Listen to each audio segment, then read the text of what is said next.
¿Alguna vez planeaste una noche especial y terminó siendo una de las más incómodas de tu vida? Ese sábado, yo solo quería salir con mi esposo. Era nuestra cita pendiente. Me arreglé con ilusión, un vestido que abrazaba mis curvas, tacones altos, cabello suelto, un perfume suave. Me sentía bonita, con ganas de reconectar. Estaba lista para pasar un momento solo para nosotros. Pero cuando tocó el timbre, no venía solo. A su lado estaba un hombre al que nunca había visto. Me dijo que había olvidado que era sábado de fútbol y que su amigo Martín lo acompañaría a casa para ver el partido. Como si mis planes no importaran. Todo cambió en un instante. La cita se esfumó. El entusiasmo se convirtió en decepción. Y para colmo, me pidió que los atendiera, que sacara las botanas, que enfriara las cervezas, que los hiciera sentir cómodos. Y ahí estaba yo, de pie, hermosa pero ignorada, con una sonrisa forzada en los labios y un nudo en el pecho. No lo sabía en ese momento, pero esa noche iba a tomar un giro inesperado. Uno que me haría dudar de todo, de mi relación, de mis límites, y hasta de mí misma. Yo imaginaba otra noche. Una cena tranquila, tal vez palomitas en el cine, una conversación que nos hiciera reír como antes. Quería algo íntimo. Algo que nos recordara por qué aún estábamos juntos. Me arreglé con esa intención. Me puse ese vestido azul que sabía que le gustaba, unos tacones negros, y me perfumé con su aroma favorito. Me sentía linda, deseada, y sobre todo, ilusionada. Pero cuando sonó el timbre, lo supe. Esa noche no sería para mí. Mi esposo no venía solo. Traía a un hombre alto, de voz fuerte, al que nunca había visto. Se presentó como Martín, un viejo amigo del trabajo. Y sin darme tiempo de preguntar, mi esposo me soltó como si nada. Se me olvidó que hoy hay fútbol. Vamos a verlo aquí con unas cervezas. Así, como si lo nuestro pudiera reprogramarse con la misma facilidad que una cita de dentista. Los dos se instalaron en la sala. Hielera, botanas, cerveza, brandy. El ambiente era de fiesta. Para ellos. Yo, en cambio, me convertí en la anfitriona involuntaria. La rabia me quemaba por dentro. Esa sensación de haber sido reemplazada por un partido, por un amigo, por cualquier cosa. Pero como siempre, sonreí. Serví los vasos. Acomodé las botanas. Me tragué mi enojo. Lo que más me dolió no fue la improvisación, ni el olvido. Fue su actitud. Mi esposo ni siquiera me miró a los ojos mientras hablaba. Solo me soltó el plan, esperando que yo simplemente obedeciera, como si fuera la señora del servicio. Y aunque no lo dije en voz alta, por dentro grité. Y entonces, algo más empezó a incomodarme. Al principio no decía mucho. Parecía tímido. Pero cada vez que entraba a dejarles algo, sentía su mirada sobre mí. No era curiosa. Era fija. Persistente. Incómoda. Empecé a sentirme observada, como si fuera parte del entretenimiento. Una figura decorativa entre el televisor y las cervezas. Y mientras ellos reían con el partido, yo me sentía cada vez más pequeña. Más invisible. Como si la mujer que se había arreglado con ilusión esa noche, ya no estuviera ahí. Solo quedaba una sombra, y una tensión creciente que no sabía cómo manejar. La televisión rugía con el sonido del partido, risas, gritos, y brindis. Yo me refugiaba en los pequeños momentos en la cocina para respirar, para desconectarme de esa incomodidad que crecía como una sombra lenta pero constante. Estaba guardando algunos platos que habían quedado del almuerzo cuando escuché pasos detrás de mí. Pensé que era mi esposo, pero no. Era Martín. ¿Dónde está el baño?, preguntó, con voz suave, casi susurrando. Le indiqué el pasillo y me giré rápidamente, esperando que se fuera. Pero antes de marcharse, se detuvo a medio camino, me miró de reojo y dijo: «Perdón, no sabía que llegué en mal momento. Se nota que usted esperaba otra cosa esta noche». Sus palabras me descolocaron. Lo miré con frialdad. «No te preocupes. Ya estoy acostumbrada a que cambien los planes sin avisarme», le dije, más para mí que para él. Me ofreció una especie de disculpa con una sonrisa ambigua, y entró al baño. Pero al salir, se detuvo nuevamente. Yo estaba de espaldas, organizando algunas bolsas de arroz en la alacena. Lo sentí detrás de mí, muy cerca, demasiado cerca. Fingía querer ayudarme, pero su presencia era invasiva. El aire entre nosotros se volvió denso, casi eléctrico, incómodo. Cuando me estiré para alcanzar el último paquete en el estante, su cuerpo rozó el mío. No fue un accidente. Se posicionó justo detrás, y ese contacto me hizo tensarme al instante. Mi reacción fue instintiva. Giré bruscamente el torso sin mirarlo, como empujándolo con el hombro. Pero él no se movió del todo. Solo retrocedió lo justo para no provocar una escena. Con permiso, Martín, dije con voz cortante. Disculpa, no quise incomodarte, respondió, aunque su tono decía otra cosa. Se marchó de la cocina sin más palabras. Yo me quedé helada, respirando hondo. Mi mente era un caos. Me sentía violada emocionalmente por una tensión silenciosa que no sabía cómo cortar.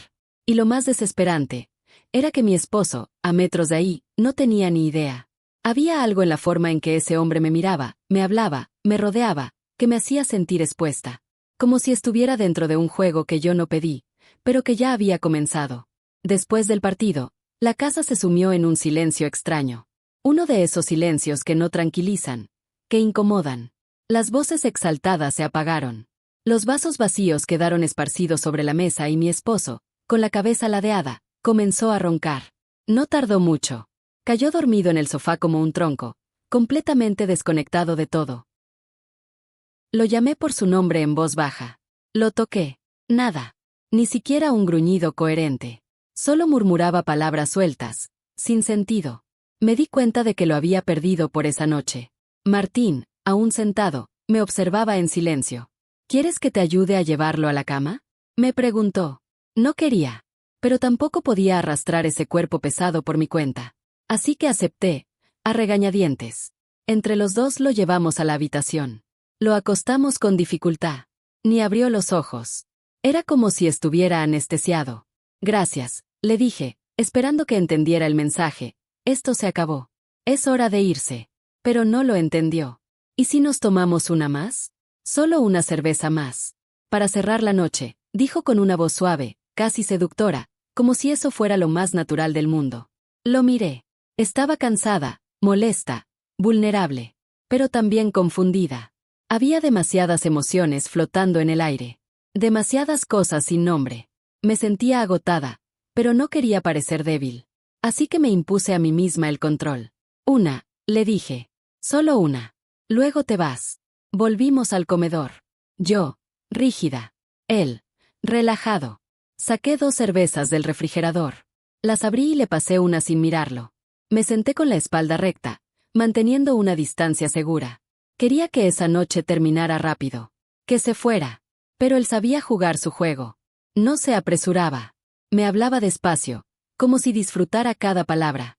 Tu esposo es afortunado, me dijo de pronto, con una sonrisa torcida. No todas las mujeres se ven así, ni tienen esa paciencia. Me limité a dar un sorbo. No quería seguir el juego. Pero algo me dolía. No por sus palabras, sino porque, en el fondo, yo también necesitaba escucharlas. Había una herida abierta desde hacía mucho. Y esa noche, alguien, aunque no debía, la estaba tocando. La segunda cerveza llegó sin que me diera cuenta. No porque yo la pidiera, sino porque él ya la tenía en la mano, abierta, frente a mí. La tomé. No sé si por cortesía, por no discutir, o porque en el fondo necesitaba algo que me distrajera del vacío emocional que llevaba arrastrando por meses. Martín hablaba poco, pero lo que decía tenía un peso distinto. Medido. Calculado. Como si eligiera cuidadosamente cada palabra para meterse bajo mi piel. ¿De verdad estás bien? Preguntó en un tono que parecía inocente, pero no lo era del todo. Sentí un nudo en la garganta. Podía decir sí y fingir que nada pasaba. Podía cambiar de tema. Pero no lo hice. No lo sé, le dije, bajando la voz. A veces siento que solo estoy funcionando. Como si viviera en automático. Él asintió, con una mirada que no juzgaba, solo escuchaba. Me incomodaba su atención. No estaba acostumbrada a ser escuchada así. Menos aún, a ser mirada así. Y fue en ese momento cuando me di cuenta del peligro. Porque no se trataba solo de él. Se trataba de mí. De la grieta que tenía abierta. De la soledad emocional que me hacía vulnerable. De todo lo que me había guardado por años. Martín no intentó tocarme. No se acercó. Solo me escuchó. Y quizás por eso fue más peligroso. Porque no me empujaba, pero me invitaba. Me hacía sentir que, por una vez, Alguien estaba viendo a la mujer que yo creía olvidada. Me halagó. Me dijo que no entendía cómo alguien podía dejarme sola, así, con lo que valía. Yo reía por inercia, por los nervios, por no saber cómo rechazar lo que, en otra vida, habría querido escuchar. Pero no ahora. No de él. No así. Quería que se fuera. Pero no encontraba la fuerza ni la forma de decirlo sin que sonara como un grito. La línea entre lo correcto y lo emocionalmente peligroso se volvió confusa. Difusa. Sabía que debía cerrar esa puerta emocional antes de que se abriera más. Pero también sabía que ya no estaba completamente cerrada. Y eso, en sí mismo, ya era cruzar un límite. Finalmente, me puse de pie. Le dije que tenía sueño, que debía descansar, que mi esposo estaba dormido y los niños regresarían temprano de casa de su abuela. Él no insistió. Sonrió. Se tomó los últimos tragos y caminó hacia la puerta. Gracias por la compañía, dijo sin mirarme directo, pero con ese tono que guarda significados ocultos. Asentí. No respondí. Cerré la puerta apenas cruzó el umbral, y me quedé un rato con la mano en el picaporte. Mi corazón latía como si hubiera corrido una maratón, pero no era miedo. Era otra cosa. Me senté en la oscuridad del comedor, sin apagar la luz de la cocina. Miré la cerveza a medio tomar, el sillón donde mi esposo seguía roncando antes de haberlo llevado a la cama, y sentí una mezcla de emociones difíciles de nombrar. No pasó nada. Y sin embargo, pasó de todo. Porque esa noche no fue sobre Martín. Ni siquiera fue sobre mi esposo. Fue sobre mí. Sobre todas las veces que me tragué la decepción. Sobre todas las veces que esperé algo tan simple como ser prioridad, y no lo fui. Sobre las veces que me arreglé con ilusión para alguien que ni me miró a los ojos. Y fue esa combinación de abandono y atención no deseada lo que me quebró por dentro. Porque me vi a mí misma en un espejo emocional, confundida, sola, y demasiado cerca de una línea que nunca quise cruzar, pero que estuve a punto de tocar. Esa noche entendí que el peligro no siempre llega gritando.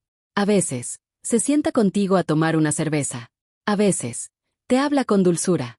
A veces, te ofrece justo lo que te falta, disfrazado de cortesía. No sé si lo que sentí fue debilidad o un grito de auxilio interno. Pero sé que no quiero volver a estar en ese lugar emocional nunca más. Desde entonces, empecé a tomar decisiones diferentes. Empecé a hablar, a incomodar si es necesario. Porque entendí que hay cosas que, si no las cambias tú, nadie las cambia por ti. Y ahora, solo quiero preguntarte algo a ti.